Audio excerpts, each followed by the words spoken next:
Assalamualaikum warahmatullahi wabarakatuh. Izin memperkenalkan diri, nama Diani Pita, NPM 2151030023, kelas D, Prodi Akuntansi Syariah, mata kuliah pengantar akuntansi 2, Fakultas Ekonomi Bisnis Islam, dosen pengampu Rosida Lina Putri, MSAK, Universitas Islam Negeri Raden Intan Lampung. Halo teman-teman, kali ini berjumpa lagi dengan saya. Di sini saya akan membahas mengenai aset tetap. Yang pertama, pengertian aset tetap. Yang kedua, jenis-jenis aset tetap. Yang ketiga, karakteristik aset tetap. Dan yang keempat, contoh dari aset tetap. Yuk kita kenali pengertian aset tetap dalam operasi bisnis perusahaan. Aset tetap adalah properti yang pada umumnya yang memiliki oleh setiap perusahaan dalam menjalankan kegiatan usaha. Nah, jenis aset ini bersifat jangka panjang sehingga dipastikan tidak akan lelang dalam waktu terdekat. Contoh aset tetap dalam perusahaan adalah barang yang bernilai sangat penting bagi perusahaan. Dalam ulasan kali ini yaitu OCB. BC yang akan membahas tuntas mengenai pengertian jenis, contoh, sehingga karakteristik aset tetap. Yuk kita simak bareng-bareng. Pengertian aset tetap. Aktiva tetap atau aset tetap adalah aset jangka panjang perusahaan yang dimanfaatkan dalam kegiatan operasional. Biasanya, aset ini mendatangi keuntungan finansial di masa depan dengan jangka waktu lebih dari setahun. Sederhana, aset ini adalah properti yang merupakan harta perusahaan untuk dijadikan operasional. Jenis aset ini bersifat jangka panjang dan tidak dapat langsung dicairkan menjadi uang tunai dalam kurun waktu setahun. Sedangkan beberapa pengertian aset tetap menurut para ahli yaitu aktiva. Berwujud aktiva, berwujud yang dimanfaatkan untuk operasi perusahaan dan tidak untuk diperjualbelikan pada kegiatan normal perusahaan. Karakteristik aset tetap. Biasanya karakteristik dari aset tetap adalah berbentuk fisik maupun tertulis, dineraca sebagai aset, properti dan peralatan. Adapun properti tersebut digunakan untuk kegiatan produksi diantaranya sebagai berikut. Dapat disusutkan. Aset tetap adalah jenis aset yang dapat mengalami penyusutan. Hal ini menggambarkan kausan dan juga tingkat depresiasi saat penggunaan aset tersebut. Memberikan keuntungan finansial jangka panjang. Selain itu, aset tetap adalah jenis rekayasa yang digunakan perusahaan untuk memproduksi keuntungan besar. Pasalnya, barang tersebut tidak dijual kepada pelanggan, melainkan disimpan dalam tujuan investasi. Klasifikasi aset dengan berbagai karakteristik yang dimiliki membuat aset ini dibedakan menjadi beberapa jenis diantaranya. Yang pertama, salah satu aset tetap adalah lahan baik berupa sebidang tanah kosong maupun bangunan. Jadi, di dalam akuntansi perusahaan tanah dan bangunan di atas suatu tanah harus dipisahkan pencatatannya. Yang kedua, investasi. Peralatan yang dianggap sebagai aset tetap adalah alat-alat besar yang dimanfaatkan dalam kegiatan perusahaan, inventaris, kantor, inventaris, laboratorium, dan inventaris gudang, dan lain-lainnya. Metode penyusutan aset tetap. agar revaluasi aset tetap tidak berbeda-beda pada tiap perusahaan, maka Anda harus melakukan metode penyusutan aset tetap sesuai ketentuan yang berlaku. Berikut ini ada beberapa cara penghitungan penyusutan aset tetap. Yang pertama, penyusutan garis lurus. Apabila Anda menghitung penyusutan menggunakan metode garis lurus, maka Anda harus menentukan beberapa perkiraan nilai residu aset pada akhir tahun. Pemakaian rumus penyusutan aset tetap adalah sebagai berikut. Biaya penyusutan sama dengan biaya aset dikurang nilai residu aset atau umur pemakaian. Misalnya perusahaan X ingin menjual satu mesin produksi seharga 8 juta dalam waktu 5 tahun mendatang dengan pemikiran nilai residu 1 juta. Jika menggunakan metode garis lurus, maka biaya penyusutan aset tetap adalah sebesar biaya penyusutan sama dengan 8 juta dikurang 1 juta atau dibagi 5 per tahun sama dengan 7 juta per 5 tahun. Maka jumlahnya adalah 1,4 juta per setahun. Yang kedua, penyusutan saldo menurun ganda. Dibandingkan dengan metode garis lurus, penyusutan saldo menurun ganda lebih detail, berhati-hati dalam menentukan perkiraan. Pasalnya, nominal biaya penyusutan lebih besar hingga 2 kali lipat. Biaya penyusutan sama dengan biaya aset dikali persen depresiasi ganda.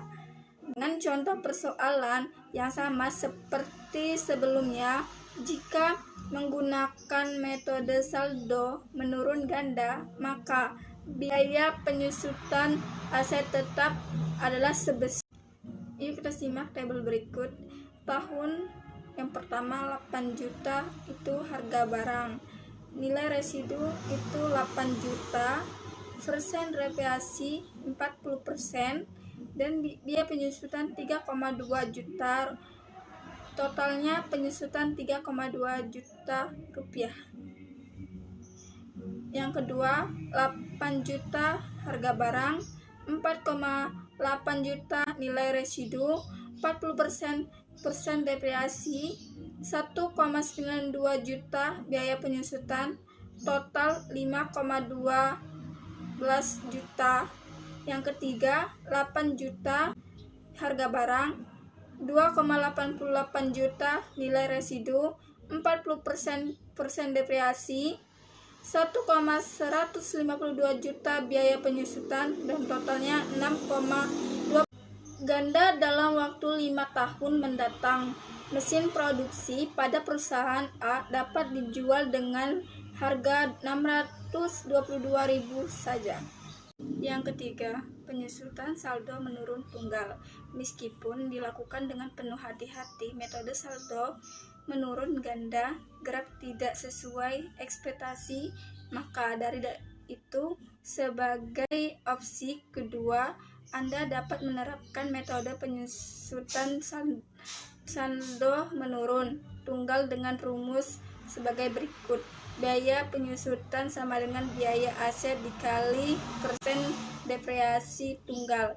Dengan ilustrasi contoh persoalan yang sama seperti sebelumnya, jika menggunakan metode saldo menurun tunggal, maka biaya penyusutan aset tetap adalah sebagai berikut sebesar. Tahun yang pertama, harga barang 8 juta, nilai residu 8 juta, persen depresiasi 20%, biaya penyusutan 1,6 juta, total penyusutan 3,2 juta. Tahun yang kedua, harga barang 8 juta, nilai residu 6,4 juta, nilai depresiasi 20%, biaya penyusutan 1,85 juta, total penyusutan 3,45 juta. Tahun ketiga, harga barang 8 juta, nilai residu 4,5 juta, persen depresiasi 20%, biaya penyusutan 908.000, total penyusutan 4,36 juta.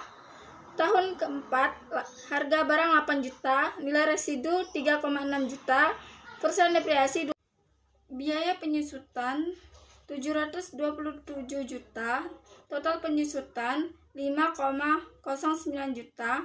Tahun kelima, harga barang 8 juta, nilai residu 2,9 juta, persen depresiasi 20%, biaya penyusutan 581 juta, total penyusutan 5,67 juta. Total nilai residu 8 juta dikurang 5,6 juta sama dengan 2,3 juta. Dengan begitu, mesin produksi pada perusahaan X dapat dijual dengan harga 2,3 juta karena telah melebihi perkiraan nilai residu sebesar 1 juta rupiah. 4. Penyusutan jumlah angka tahun. Selanjutnya, cara perhitungan aset tetap adalah metode penyusutan jumlah angka tahun. Adapun metode ini dapat dihitung menggunakan rumus sebagai berikut. Biaya penyusutan sama dengan perkiraan X atau biaya aset dikurang nilai residu atau jumlah angka tahun. Dengan ilustrasi, contoh persoalan yang sama seperti sebelumnya. Jika menggunakan jumlah angka tahun, maka forecast biaya penyusutan sebesar. Jika perusahaan X ingin perkiraannya nilai residu saat dijual adalah 1 juta rupiah, maka jumlah biaya depresiasi harus berada pada angka 7 juta rupiah. Jika perusahaan X ingin perkiraan nilai residu saat dijual adalah 1 juta rupiah, maka jumlah biaya depresiasi harus berada di angka 7 juta. 5. Penyusutan satuan hasil produksi. Anda dapat mengetahui perkiraan nilai depresiasi berdasarkan total barang yang diproduksi. Adapun rumus perhitungan adalah sebagai berikut. Biaya penyusutan sama dengan jumlah produksi atau total produksi usia ekonomis X biaya aset dikurang nilai residu. Misalnya, perusahaan X akan menjual satu mesin produksi seharga 8 juta rupiah berkapasitas produksi 100.000 kali dengan perkiraan nilai residu 1 juta rupiah. Jika menggunakan metode satuan hasil produksi, maka biaya penyusutan yang diperoleh sebesar. Jika perusahaan X ingin mendapatkan nilai residu 1 juta rupiah, maka total biaya depresiasi haruslah berada di angka 7 juta. Peroleh aset tetap. Aset tetap bisa diperoleh dengan cara mulai dari pembelian aset, sistem barter, surat berharga, hingga donasi. Berikut ini adalah penjelasan lengkap. Yang pertama, pembelian tunai. Aset tetap adalah kekayaan perusahaan yang diperoleh dari hasil beli secara tunai dan dimasukkan ke dalam pembukuan anggaran perusahaan. Adapun anggaran tersebut berupa total pengeluaran agar aset dapat dipakai. Tukar dengan surat-surat berharga. Salah satu secara peroleh aset tetap adalah melalui pertukaran surat berharga. Nantinya akan dimasukkan ke dalam pembukuan sesuai dengan harga pasar saham. Nilai pertukaran ini berguna untuk menjadi dasar pencatatan pendapatan aset. Lalu yang ketiga, diperoleh dari hadiah atau donasi. Selanjutnya, sejarah memperoleh aset tetap adalah dengan cara donasi atau transfer tanpa adanya timbal balik.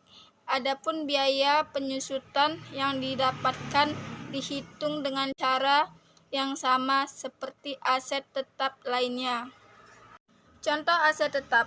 Pada aset tetap dalam Perusahaan dengan perusahaan lainnya tentu saja berbeda sesuai dengan kebijakan masing-masing. Namun pada umumnya menjadi aset tetap adalah tanah, bangunan, mesin produksi, gedung perkantoran, mobil perusahaan, furniture seperti sofa, perangkat komputer, hingga alat dan mesin produksi. Itulah tadi penjelasan mengenai pengertian aset tetap, karakteristik, contoh, dan cara mendapatkan dalam berbisnis. Aset tetap sangat tergantung dengan penanaman modal dari investor semangat berbisnis. Sekian pemaparan materi tentang aset tetap yang dapat saya jabarkan kepada Ibu Rosti Dalina Putri. Saya mohon maaf apabila terdapat kesalahan dalam pemaparan materi yang saya sampaikan, karena sesungguhnya kesempurnaan hanya milik Allah dan kesalahan hanya milik saya. Saya akhiri. Wassalamualaikum warahmatullahi wabarakatuh.